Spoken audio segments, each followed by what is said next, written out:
ठीक है, आज अपना लेक्चर अभी चल रहा था वेपर प्रेशर, है ना। अभी तक क्या किया था अपन ने, ये समझा कि कोई भी लिक्विड हो दुनिया में, उसका अंदर वाला मॉलिक्यूल और सबसे टॉप वाला मॉलिक्यूल जो है वो सेम सिचुएशन में नहीं होते। टॉप वाले मॉलिक्यूल को अट्रैक्शन नीचे से आधा मिल रहा है, ऊपर से कोई अट्रैक्शन नहीं है, मॉलिक्यूल मॉलिक्यूल वाला, सही है। एयर लगा रही है प्रेशर, वो अलग बात है। समझ में आ गई ये बात? सबको ये बात समझ में आ रही है? तो ऊपर वाले मॉलिक्यूल बाहर निकल जाते हैं, और अगर अपन ढक्कन लगा दे तो कुछ मॉलिक्यूल इकट्ठे होकर आखिर इक्विलिब्रियम में आएंगे, तब तक एक प्रेशर बना लेंगे वो लोग, और उस प्रेशर को क्या बोला जाता है? Vapour pressure of the liquid. क्या ये चीज समझ में आ गई सभी को? उस प्रेशर को क्या बोला जाता है? Vapour pressure of liquid. और एक चीज देखिए, वेपर प्रेशर किस पे डिपेंड करता है? इनवर्सली प्रोपोर्शनल है किसके? फोर्स ऑफ अट्रैक्शन के।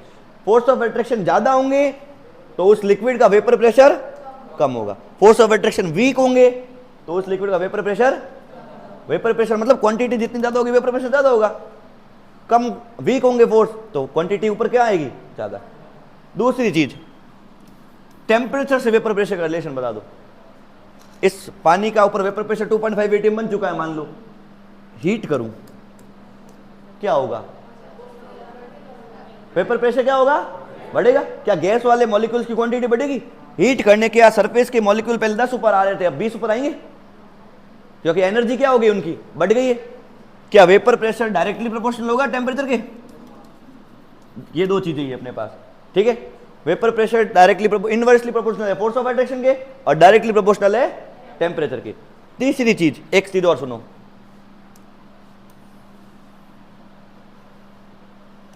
नए पेज पे सुनो। हाँ, तीसरी चीज सुनो, ये एक बीकर लिया, इसमें पानी भरा हुआ है, ढक्कन लगा दिया। ये एक बीकर लिया, इसमें इतना ही पानी भरा है पर लेवल कम हो जाएगा, फिर वॉल्यूम सेम है इसलिए ढक्कन लगा दिया। फर्क देख रहे हो दो कंटेनर में? दोनों कंटेनर में फर्क देख रहे हो? यहां प्रेशर मेजर किया, यहां प्रेशर मेजर किया, कहां ज्यादा कहां कम? फर्स्ट और सेकंड में बोलो। सेकंड वाले में वेपर प्रेशर ज्यादा होगा या कम होगा? दोनों में बराबर होगा, पर ये होगा इसमें वेपर प्रेशर जल्दी आ जाएगा, मतलब 2.5 atm जल्दी रीच हो जाएगा, इसमें थोड़ा लेट रीच होगा। सरफेस एरिया बढ़ाने से मॉलिक्यूल्स पहले यूं 100 बार आ रहे थे एक साथ, ठीक है ना, अब सरफेस एरिया बढ़ा दिया मैंने, ठीक है ना, तो मतलब 200-300 के मॉलिक्यूल की लाइन खड़ी कर दी तो जल्दी बार आएंगे, लेकिन है तो अभी भी पानी के मॉलिक्यूल, और टेम्परेचर भी क्या है? सेम। तो ऊपर आने वालों की क्वांटिटीज या एरिया के ऊपर वाला प्रेशर क्या आ जाएगा? सेम ही आएगा। सरफेस एरिया बढ़ाने से वेपर प्रेशर जल्दी आएगा, लेकिन आखिर ओवरऑल वैल्यू क्या आएगी? सेम, क्योंकि फोर्स ऑफ अट्रैक्शन तो वही के वही है दोनों के लिए। इसके भी आधे मॉलिक्यूल है, इसके लिए भी क्या है? आधे मॉलिक्यूल। जल्दी आएगा लेकिन प्रेशर क्या आएगा? सेम। क्या ये बात समझ में आ रही? ठीक है, इसको वैसे डिस्कस करेंगे क्वेश्चन के साथ, तो इसको बाद में अच्छे से करते हैं ना।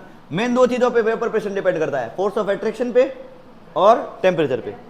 आगे बढ़ूं? सबको इतना समझ में आया? तीसरा, अब टॉपिक अपना है वेपर प्रेशर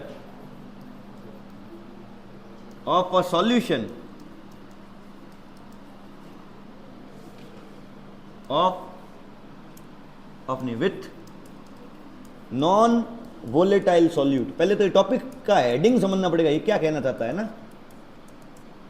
अभी तक अपन वेपर प्रेशर जो पढ़ रहे थे ना, जैसे यहां देखो, अभी तक वेपर प्रेशर जो पढ़ रहे थे वो कैसा था? यहां सिर्फ कौन था? वाटर। वहां सिर्फ कौन था? पेट्रोल। तो ऊपर जो वेपर प्रेशर बनता है ना, वो 2.5 atm वैल्यू आई थी, उसको डिनोट कैसे किया जाता मैं बताता हूं। मान लो ये लिक्विड ए था, पानी की जगह ए लिख रहा हूं, है ना, और ये लिक्विड मान लो बी था, है ना, और इसके साथ कोई मिक्सचर में है क्या? क्या सॉल्यूशन बनाया अभी तक? नहीं, अभी सिर्फ प्योर सॉल्वेंट है। अभी ये कैसा है? प्योर, और सॉल्वेंट है ना, एक तरह से लिक्विड है ना। प्योर सॉल्वेंट के वेपर प्रेशर को डिनोट किया जाता है जिस वर्ड से, प्रेशर तो पी होता है, सॉल्वेंट कौन है यहाँ पे अभी? ए, तो ऐसे सबस्क्रिप्ट में क्या आएगा? ए। और प्योर है, प्योर के वेपर प्रेशर को नॉट से रिप्रेजेंट किया जाता है, p A naught equal to 2.5 atm। क्या समझ में आया? इसके प्योर के वेपर प्रेशर को क्या कैसे लिखूंगा? P B naught. अब क्वेश्चन ऐसा आता है, एक लिक्विड ए दे दिया, एक बी दे दिया, थ्योरी सुनना मेरी। Force of attraction between B molecules is weaker than A molecules. ठीक है, फिर ऑप्शन है दो तुम्हारे पास, PA0 is greater than PB0 या PB0 is greater than PA0। बोलो, बी के फोर्स वीक है देन ए, बताओ ऑप्शन ए या ऑप्शन बी?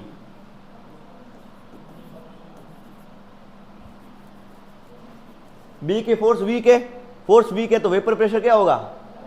हाई। पेट्रोल है ना भी, तो सही है, तो मतलब प्योर वाला PB0 है वही है, इज ग्रेटर देन PA0। क्या समझ में आ रही बात? क्वेश्चन में क्या करेंगे, थोड़ा यही चीज पूछेंगे घुमा फिरा के। क्या बात समझ में आ रही है? ओके, तो PA0 PB0 समझ में आया। अब आते हैं नेक्स्ट टॉपिक को पढ़ते हैं। वेपर प्रेशर अब किसका निकालना है इस बार? सॉल्यूशन का। ठीक है ना, सॉल्यूशन मतलब अब लिक्विड के साथ, प्योर सॉल्वेंट नहीं रहा है वो, अब उसके साथ कुछ ना कुछ मिलाया गया है। और कैसी चीज मिलाई है? सॉल्यूट कैसा है इस बार? Non volatile. सॉल्यूट कैसा है? Non volatile. अब वोलेटाइल वर्ड क्या होता है इसको सीखते हैं। देखो, पानी जो होता है, पानी एक ऐसा लिक्विड है जिसको वोलेटाइल बोला गया है।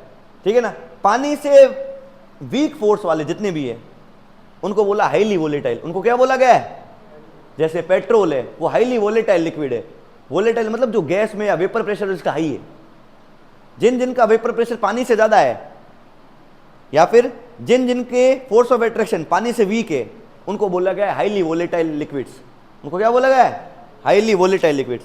और जिनके फोर्स ऑफ अट्रैक्शन पानी से स्ट्रॉन्ग है उनको बोला गया है लेस वोलेटाइल लिक्विड। कैसा बोला गया है? Less volatile. और सॉलिड जो होते हैं, सॉलिड शुगर हो गई, क्या शुगर के पार्टिकल ऊपर गैस में कन्वर्ट होते हैं? उनको क्या बोला गया है? Non volatile solid. वोलेटाइल समझ में आ रही बात? वोलेटाइल मतलब समझ में आ रहा है? पेट्रोल कैसा है?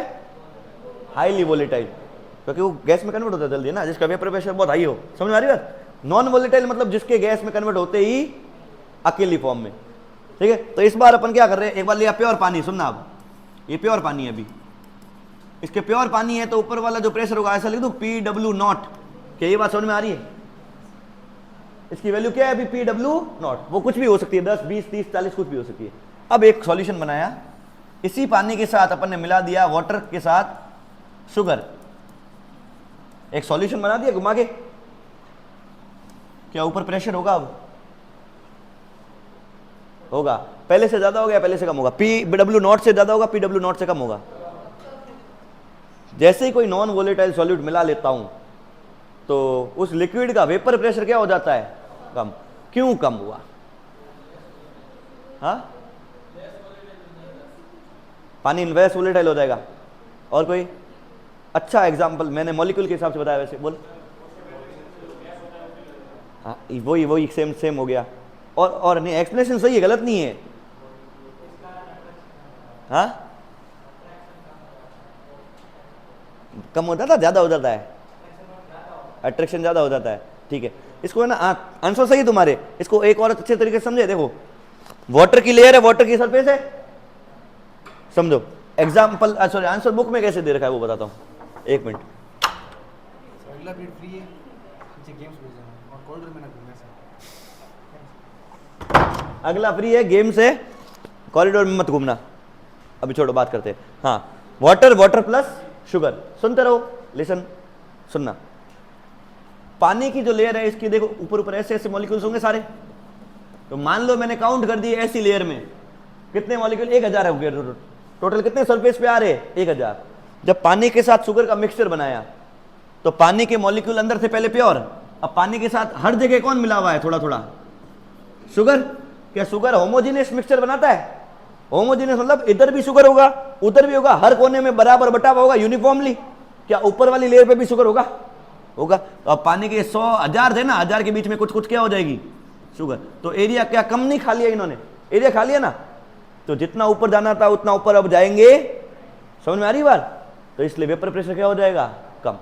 तो मैं कह सकता हूं ये जो वेपर प्रेशर होगा PW, अब PW मतलब सॉल्यूशन का, और प्योर सॉल्वेंट का कहना हो तो क्या कहूंगा? PW0। PW will be less than PW0।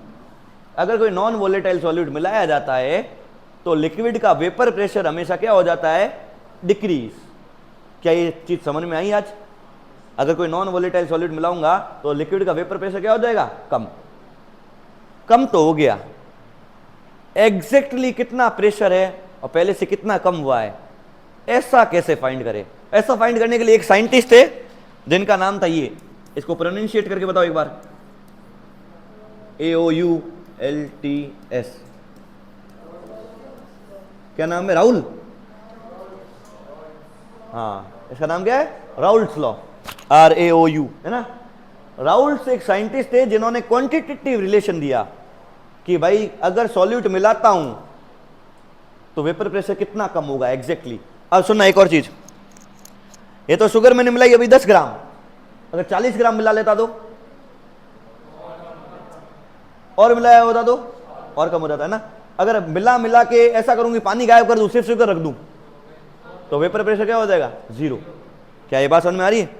जितना नॉन वोलेटाइल सॉल्यूट ज्यादा होगा उतना वेपर प्रेशर क्या होता जाएगा? कम। या ऐसा कह दूं, जितना पानी का पोर्शन ज्यादा होगा, जितना पानी का पोर्शन ज्यादा होगा उतना वेपर प्रेशर क्या होगा? ज्यादा। ऐसा ही रिलेशन दिया है भाई साहब ने बस।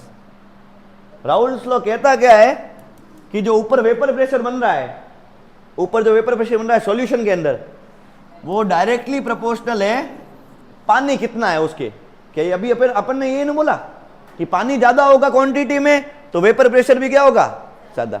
पानी कम होगा, वेपर प्रेशर भी क्या होगा? कम। ठीक है। अब पानी को कैसे मैं कंपेयर करूं दूसरे शुगर के साथ? कंसंट्रेशन वाली टर्म से। और अपन कंसंट्रेशन वाली में किस में यूज करते हैं? Fractions, mole fraction. Vapour pressure पानी का डिपेंड करता है directly proportional mole fraction of water. किसी भी लिक्विड, कोई भी लिक्विड ए है मान लो, ठीक है, और इसके साथ कोई नॉन वोलेटाइल सॉल्यूट मिला दिया है। अब इसका जो प्रेशर होगा पीए जो डिपेंड करेगा, वो डिपेंड करेगा ए का मोल फ्रैक्शन क्या है अंदर, ए के मोल्स कितने ज्यादा है। अगर ए के मोल्स ज्यादा हुए तो अपने आप प्रेशर ऑफ ए क्या हो जाएगा? ज्यादा। तो राउल्ट्स लॉ की डेफिनेशन समझ में आ रही है? The vapour pressure of any liquid above the surface of solution, ठीक है, is directly proportional to the mole fraction of that liquid. Mole fraction में उस सॉल्वेंट का कितना पार्ट है, समझ में? और मोल फ्रैक्शन का फॉर्मूला तुमको पता ही होगा, मोल्स ऑफ पानी अपॉन मोल्स ऑफ पानी प्लस मोल्स ऑफ शुगर, या कोई भी सॉलिड जो भी है, सही है। अब ये चीज ज्यादा होगी तो अपने आप मोल फ्रैक्शन ज्यादा हो जाएगा। पानी के मोल ज्यादा होंगे तो मोल फ्रैक्शन ज्यादा होगा, और पानी के मोल ज्यादा होंगे तो प्रेशर भी ज्यादा होगा। कुल मिला के यही कहना चाहते हैं मैथमेटिकल फॉर्म में। अब ये डायरेक्टली प्रोपोर्शनल हटाएंगे तो इसके साथ एक कांस्टेंट आएगा, ये पी ए इक्वल टू आता है p A naught x A. P A equal to क्या होता है? P A naught x A. जहां पी ए नॉट किसकी वैल्यू है? Vapour pressure of pure solvent. P A naught किसकी वैल्यू है? जब उसमें कुछ मिलाया गया नहीं है उस टाइम की प्रेशर की वैल्यू क्या है? P A not. P A किसकी वैल्यू है? Vapour pressure of the solution. और एक्स ए क्या है? मोल fraction of the solvent in solution.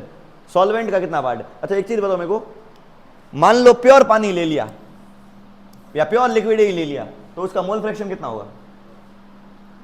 Mole fraction of ए क्या होगा? हाँ 1। क्यों?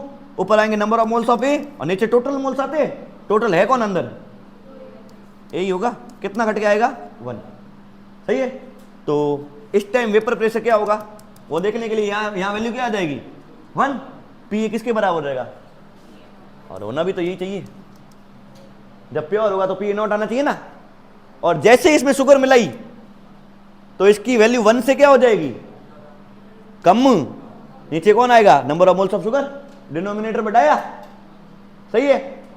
जैसे ही इसमें सॉल्यूट मिलाया तो इसकी वैल्यू क्या हो जाएगी? मोल फ्रैक्शन की कम, 1 से कम। तो देख लो प्योर वाले से कुछ मल्टीप्लाई कर रहे हैं जो 1 से क्या है? कम। और जितना ज्यादा शुगर मिलाएंगे उतना मोल फ्रैक्शन की वैल्यू क्या होती जाएगी? कम होती जाएगी। 1 से 0.7 0.6 होती जाएगी। देख लो पी ए नॉट से ऐसा मल्टीप्लाई कर रहा हूं 0.7 0.6। जैसे ही आधी शुगर आधा पानी हुआ तो मोल फ्रैक्शन 0.5 हो जाएगा, तो पेपर प्रेशर भी आधा हो जाएगा। देख लो प्योर इंटू 0.5 करना पड़ेगा, आधा हो जाएगा। क्या फॉर्मूला एकदम लॉजिकल नहीं है कि जितना पार्ट है फ्रैक्शन में, उसको मल्टीप्लाई कर लिया हाईएस्ट से। सिंपल, जितना पार्ट मेरा मोल फ्रैक्शन है उसको मल्टीप्लाई किससे कर लिया, हाईएस्ट पी ए नॉट से। क्या मेरा टोटल प्रेशर आ जाएगा? एक क्वेश्चन करेंगे फिर छुट्टी करेंगे आज के ना।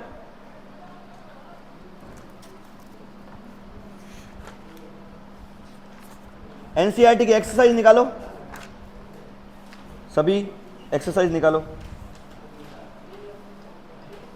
क्वेश्चन नंबर 34 जल्दी करो सॉल्व, सरी जल्दी करो, टाइम कम बचा है ना। क्वेश्चन नंबर 34 फटाफट पढ़ो, सॉल्व करो। क्वेश्चन नंबर 34 सॉल्व करो। देखो अब जिसको समझ नहीं आया वो इधर देखो, क्वेश्चन में गिवन है प्योर पानी का पी ए नॉट लिखूंगा मैं, पी ए नॉट लिखना पड़ता है। पी ए नॉट की वैल्यू लिखी 17.535 mmHg। पूछा है vapour pressure of the solution P A, और सॉल्यूशन कैसे बनाया, 25 ग्राम ग्लूकोज बनाया C6H12O6 इन 450 ग्राम पानी, सही है। ओके, तो मुझे पता है पी ए की वैल्यू, सॉल्यूशन के प्रेशर की वैल्यू होती है पी ए नॉट एक्स ए। क्या राउल्स लॉ से आता है, क्या राउल्स लॉ से आता है, पी ए इक्वल टू क्या होता है, पी ए नॉट एक्स ए। अब मेरे को क्या चाहिए, पी ए नॉट की वैल्यू पड़ी है क्या, देखो क्या चाहिए, सिर्फ मोल फ्रैक्शन है ना। मोल फ्रैक्शन निकालने के लिए मोल्स निकालने पड़ेंगे, तो मोल फ्रैक्शन मुझे पता है, मोल फ्रैक्शन क्या होगा, number of moles of A upon number of moles of A plus number of moles of B. ठीक है, तो पहले मोल्स निकाल दे, तो मैं निकालता हूं मोल्स यहाँ पे, number of moles of A, glucose नहीं पानी के मोल्स निकाल रहा हूं। अगर ए कौन है पानी, बी कौन है ग्लूकोज। ए हमेशा सॉल्वेंट को लोगे, बी हमेशा किसको लोगे, सॉल्यूट को, क्योंकि प्रेशर ए का होगा ना। तो पानी के मोल्स, पानी कितना है, given mass by molar mass करते हैं, पानी है 450 ग्राम और मोलर मास 18, कर दोगे डिवाइड, कितना आया, दो से तो काट ही लो, 9 2 2 5। ठीक है, इतना ही रख रहा हूं अभी मैं। Number of moles of glucose निकालो, given mass by 25 gram glucose लिया है, उसका मोलर मास 180 होता है ना। 5 की टेबल में गया 5 बार, 3 और 6, 5/36 आ गया। ठीक है, अब निकाल दूं क्या मोल फ्रैक्शन, मोल फ्रैक्शन क्या होगा, number of moles of A कितने हैं 225/9 upon number of moles of A plus B 225/9 plus 5/36। क्या ये कर देंगे, क्या इससे मोल फ्रैक्शन आके आएगा तो उसको यहां पुट कर देंगे और इससे मल्टीप्लाई, क्या आंसर आ जाएगा, वेपर प्रेशर ऑफ सॉल्यूशन। क्या हुआ दिव्यांश,